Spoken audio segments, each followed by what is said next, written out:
Morning, everyone.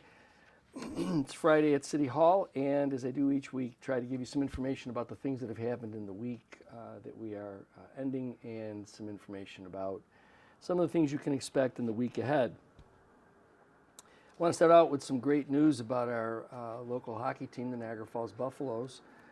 Their next home game is this Saturday. However, because of a conflict in schedules, the home game will be played at the Holiday Twin Rinks in Cheektowaga.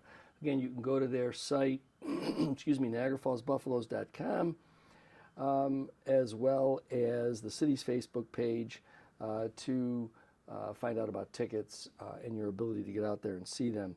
Now, when you get out there to see the Niagara Falls Buffaloes, please remember you're now looking at the number one team. We're in first place in the Eastern Division of the Union Hockey League. So we're very proud of our Niagara Falls team. It's some great hockey being played here in Niagara Falls.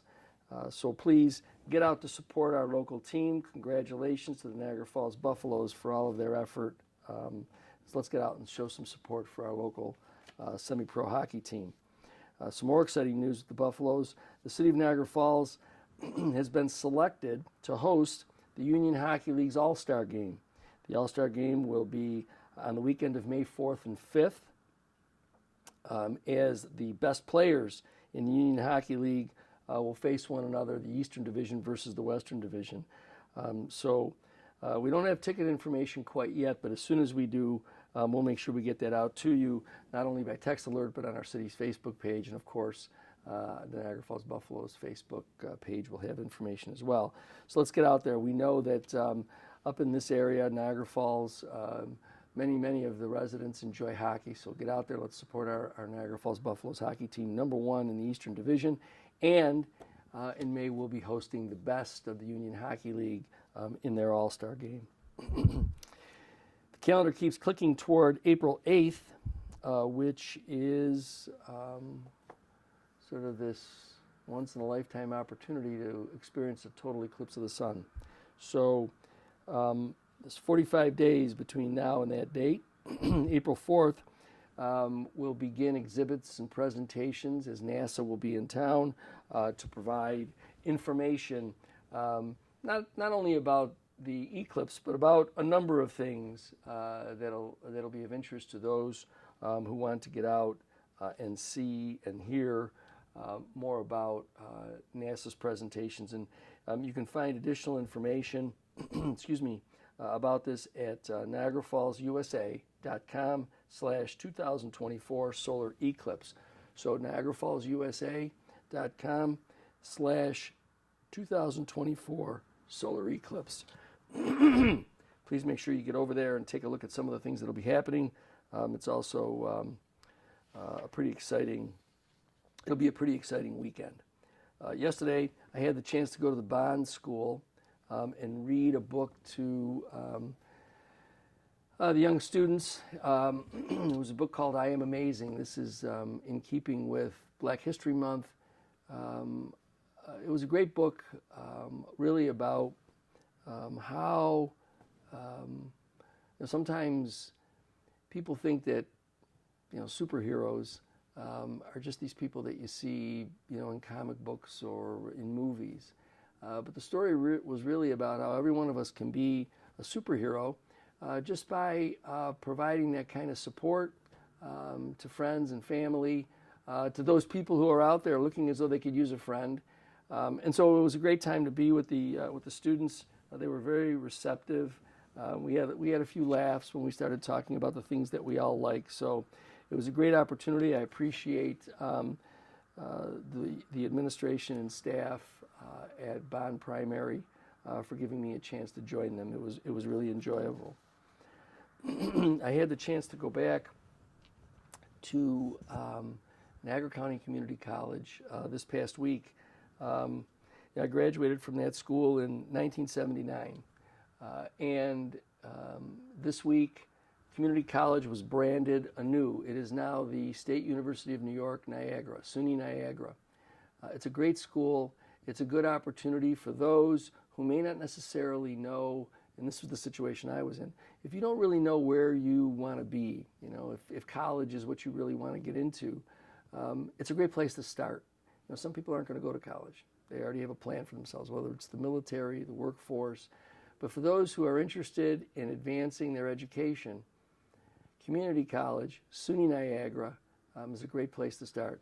Affordable, credits are transferable, and again, you get to sort of search through to see what interests you. So congratulations to the administration and staff and the trustees and everyone associated with SUNY Niagara. I think it's going to be, certainly it is. It's a fabulous opportunity for them as well as for our whole county. And again, we are also hosting the SUNY Niagara men's baseball team at Sale Magley Stadium. They'll be kicking off their spring season, I believe, next month. So be on the lookout for more information on that as well.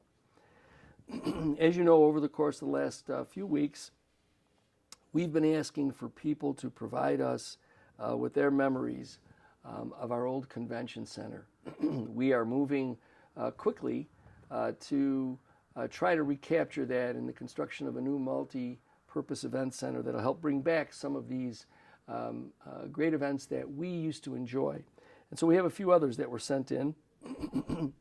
One that we received, I remember back in the early 80s, I was in the Italian Festival beauty pageant, remembering talking to the crowd about Italian heritage on the microphone. I talked about my grandpa's cooking and loved watching the Italian dancers in Lackey Plaza. We all sat outside as a family on those million steps.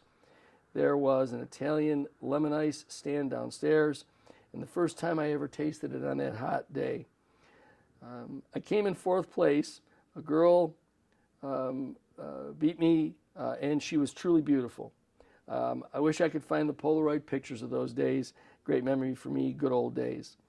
Another, because of a Niagara University event, I was only about 15 feet away from Mother Teresa while she was giving a speech there. Mother Teresa at our former convention center. 97 Rock Radio had a contest to send them a picture of your truck. And if they picked you, you won 4 family tickets to the tractor pull event to show your truck in the event. We were picked, and my husband and daughter drove out driving our 1946 Dodge pickup truck. There are a number of memories. We here at City Hall have enjoyed reading so many of the memories. We select a few here, but dozens come in from people all throughout our community. City residents pouring in memories, the fun that they had at the former Niagara Falls Convention Center. There's a whole generation that has not had the chance to experience those memories.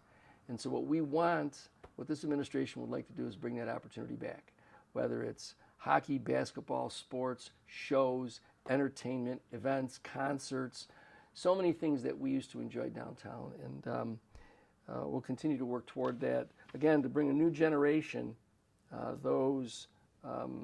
the chance for them to create fantastic memories. Next week, there'll be another round of the Roswell Mobile CT Scanning Unit. It'll be at the John Duke Center again.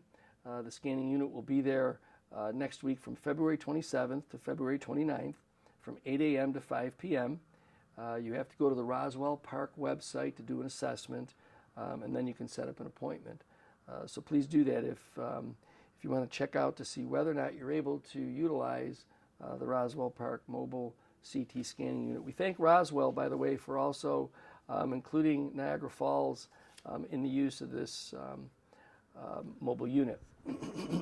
One of the things that we're going to do starting this year, in the next couple of months it'll start, along with Seeing Me, which I know everybody has been seeing me for quite some time in these weekend reviews, we're also going to start bringing in some of our department heads, perhaps one a month, to discuss what goes on in their department, give people information relative to their department, so that residents can get a better understanding of how government works, what departments do, what residents can do to get further information about a department or to get service. Sometimes the difficulty that we have is that so many of our residents don't really know the options that are available to them. And so hopefully through this exercise that we'll start this year, we can start giving more information out to residents so that you can be better informed and better able to engage with local government. We think the more information that you have, the better we can interact in terms of the things that we need to do to take care of one another. Again, we're experiencing a little unseasonable weather for this time of year. Part of the reason why I, like so many others, are going through, whether it's sinus or allergy or whatever it might be. But in any event, it's great not to see all the snow piling up outside. We're not expecting any for this weekend. So if you're out and about, please, again, remember, be careful. I give this caution all the time, whether the roads are or aren't slippery. We have, there's a reason for road signs. There's a reason for stop signs. There's a reason for speed limits. There's a reason for all of those things. It helps keep all of us safe. We've had some experiences, and you've read about them perhaps in the newspaper. Let's try to avoid those kinds of, they're easily avoidable. They're easily avoidable just by all of us being a little more careful on the road, making sure we get safely to where we want to get to. So as you're out and about enjoying the weekend, if you go out there to see the Niagara Falls Buffaloes add to their league leading record, just be careful, be safe, and enjoy yourself. Enjoy the things that we have going on throughout our city. And I look forward to talking to you again next week.